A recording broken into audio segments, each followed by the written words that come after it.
Diyos, sa Kanya tayo'y tumulong at manumbalik na lubos. Nagpupuri kami sa'yo, Panginoong Jesucristo. Sumainyo ang Panginoon. At sumaiyo rin. Ang mabuting balita ng Panginoon ayon kay San Lucas. Papuri sa iyo, Panginoon. Noong panahong iyon, pinalayas ni Jesus ang isang demonyong sanhi ng pagkapipi ng isang lalaki. At ito'y nakapagsalita na mula noon. Nang gilalas ang mga tao, ngunit may ilan sa kanila ang nagsabi, si Beelzebul na prinsipe ng mga demonyo ang nagbigay sa kanya ng kapangyarihang magpalayas ng mga demonyo. May iba naman nais siyang subukin, kaya't nagsabi, magpakita ng kababalaghan, magpakilala na ang Diyos ay sumasa iyo.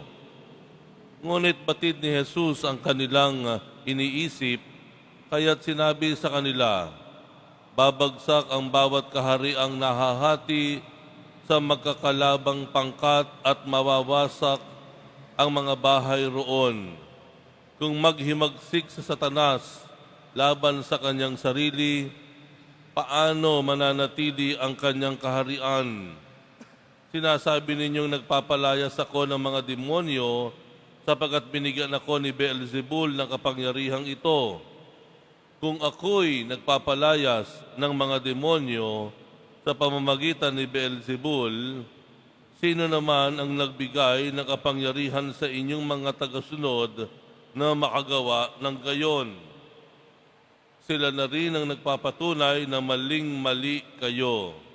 Ngayon, kung ako'y nagpapalayas ng mga demonyo sa pamamagitan ng kapangyarihan ng Diyos, nangangahulugang dumating na sa inyo ang paghahari ng Diyos. Kapag ang isang taong malakas at nasasandatahan ay nagbabantay sa kanyang bahay, malayo sa panganib ang kanyang ari-arian. Ngunit kung salakayin siya at talunin ng isang taong higit na malakas, sasamsamin nito ang mga sandatang kanyang inaasahan at ipamamahagi ang ari-ariang inagaw. Ang hindi panig sa akin ay laban sa akin. Ang nagkakalat, ang hindi tumutulong sa aking mag-ipon.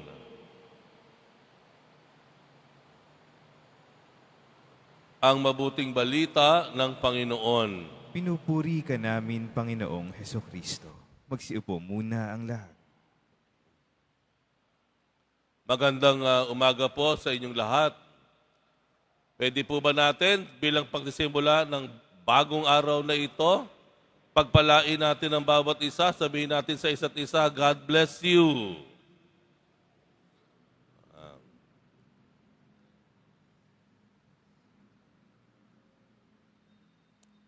Ang hindi panig sa akin ay laban sa akin, ang sabi ng Panginoon. Ibig sabihin po, dalawa lang talaga ang estado ng tao sa mundong ito. Dalawa. Isang kaaway, isang kapanig ng Diyos. Isang kakampi ng Diyos at isang kalaban ng Diyos. Kapag ikaw ay nanonood lamang, ikaw ay nagmamasid lamang, at wala kang kinakampihan sa nangyayari sa mundong ito, matik, kalaban ka na ng Diyos. Ulitin ko po, dalawa lang po ang katayuan ng tao sa mundo. Maaaring ikaw ay kakampi ng Diyos o kaya kalaban ng Diyos. Kapag kayo ay nanood lamang, hindi nagsalita, nagmasid sa gitna ng pangyayari sa mundong ito, sa ibabaw ng mundong ito, wala kayong ginawa, agad-agad kalaban kayo ng Diyos. Ito po ang isang interpretasyon kung ating babasahin yung sinabi mismo ng Panginoon. Ang hindi panig sa akin ay laban sa akin. Ang nagkakalat, ang hindi tumutulong sa aking mag-ipon. Dalawa lang daw po yan. Nagkakalat o nag-iipon. Kapag ikay nakatayo lamang, wala kang ginagawa, nagkakalat ka na agad. Ito naman po talaga ang realidad sa mundong ito, di po ba? Minsan po kasi, ang pananahimik ng tao, ang siyang nagiging daan para ang isang kasamaan ay patuloy na mangyari.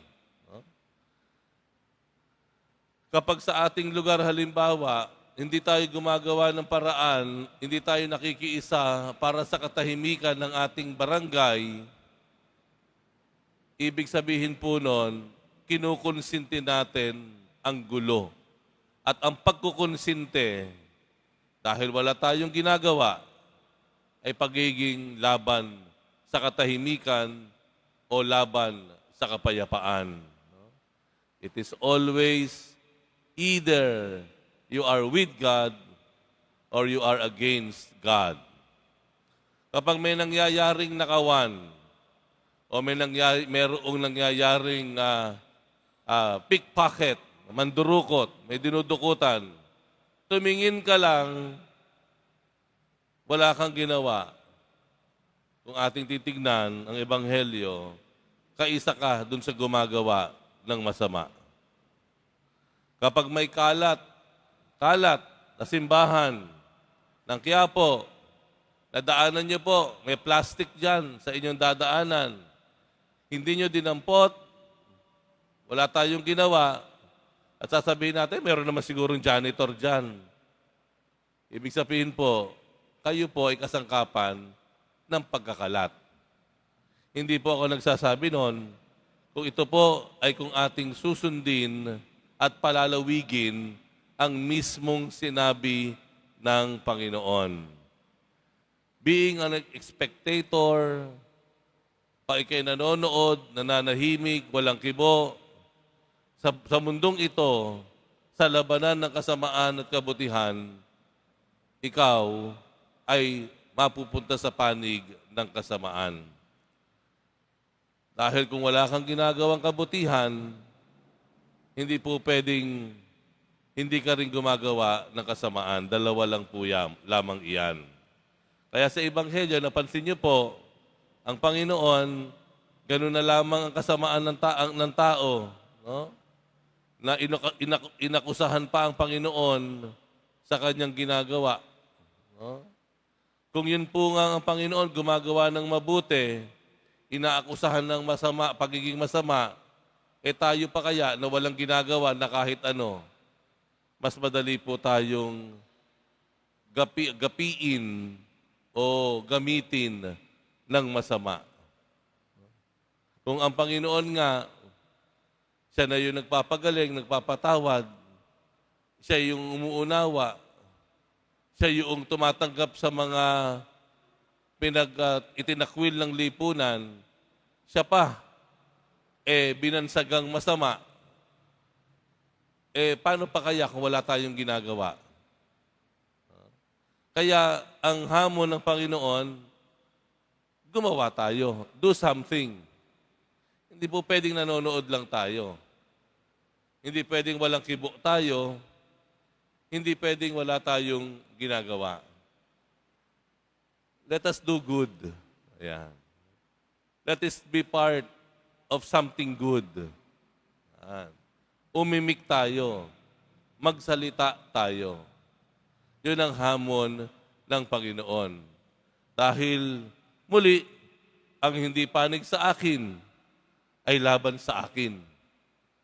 At ang nagkakalat, ang hindi tumutulong sa aking mag-ipon. Ang sabi ng Panginoon. Amen.